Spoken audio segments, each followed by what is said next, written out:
Bora, pessoal! Cadê o povo?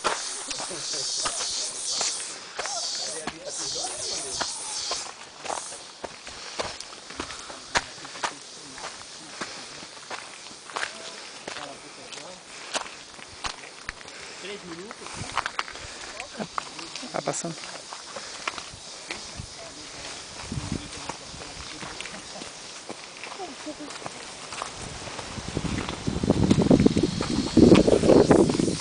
Tá filmando.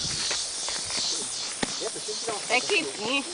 Meu filho, eu tava com saudade de você já, meu filho. Filmando. Um beijo pra minha mãe, pro meu pai, pra você.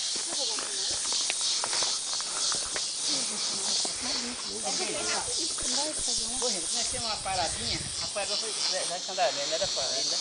Até tudo foi ontem, foi? Não. Foi ontem de noite, seu Tico. Na pedra.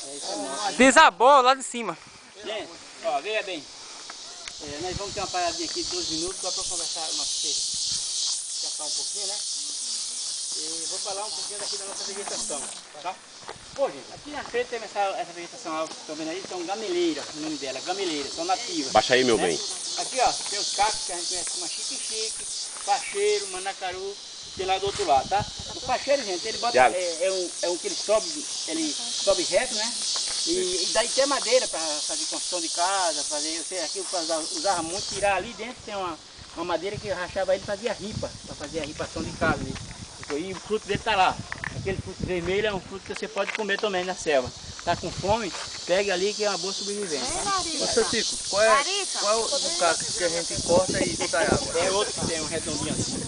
Na verdade, é a polpa dele, que tem bem pouca.